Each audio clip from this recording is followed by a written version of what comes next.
সকালে ঠিকমতো নাস্তা করলে না? তোমার কি অফিসে কোনো সমস্যা চলছে? কেন? কেমন গভীর হয়ে চলাফেরা করছো, আর আমার সাথে ঠিক করে কথাও বলছো না। কাল রাতে তুমি আমাকে আনতে যাওনি, আমি ড্রাইভার তপনকে তো দেখে একদম ভয় পেয়ে গেলাম। তোমার আবার কিছু হয়েছে কিনা? ঘুমিয়ে পড়েছিলাম। বাহ, এটা কোনো কথা হলো? তুমি তো অ্যাটলিস্ট আমাকে একটা ফোন করতে পারতে। I am really really sorry যে ঘুমিয়ে পড়ার জন্য তোমাকে আনতে যেতে পারিনি। তুমি আমার তাড়া আছে, অফিসে যেতে হবে।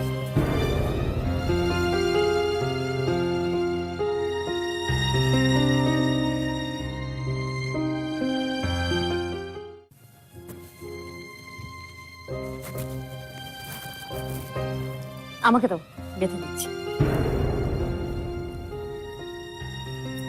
তোমাকে যে আমি বলেছিলাম যে তোমার জন্য একটা সারপ্রাইজ ওয়েট করছে, কই তুমি তো জানতে চাইলে না কি সারপ্রাইজ?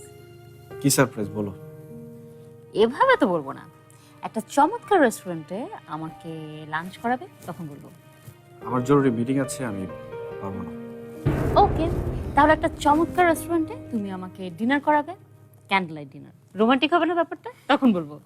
ঝুমুর, সবসময় ন্যাকামি ভাল লাগে না, আমার দেরি হয়ে যাচ্ছে। ন্যাকামি বলো আর যাই বলো, তোমার তো কথাটা আজকে শুনতেই হবে। ঘ্যান ঘ্যানানি প্যান প্যানানি সবসময় ভাল লাগে না, সবকিছু একটা সময় আছে, একটা মুড আছে। টিনেজারদের মতো ফালতু রোমান্টিসিজমের সময় এখন না, জাস্ট গ্রো আপ। ফারহান,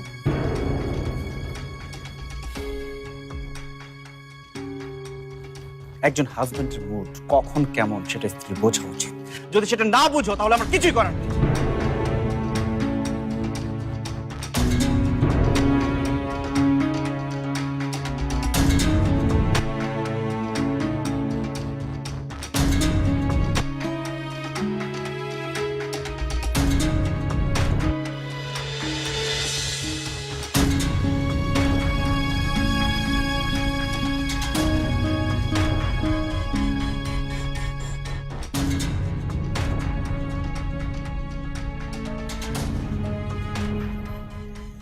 আসতে পারি?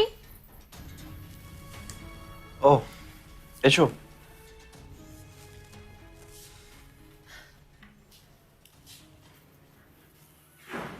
কি হয়েছে তোমার? না, তেমন কিছু না। খুব টেন্স মনে হচ্ছে। হ্যাঁ, ওই কালকে রাতে ঠিক মতো ঘুম হয়নি তো, তাই মাথাটা একটু ধরেছে। It will be fine. কাজের অনেক চাপ, তাই না? হ্যাঁ, চাপ তো আছেই। তার মধ্যে চিটাগং যেতে হবে নতুন একটা প্রজেক্ট নিয়ে। চিটাগং? তার মানে হলো পতেঙ্গা সি বিচ। ওয়াও, তুমি অনেক এনজয় করবে ওখানে। এনজয়? আমি তো এনজয় করতে জানি না, আমি খুব একটা বোরিং পারসন।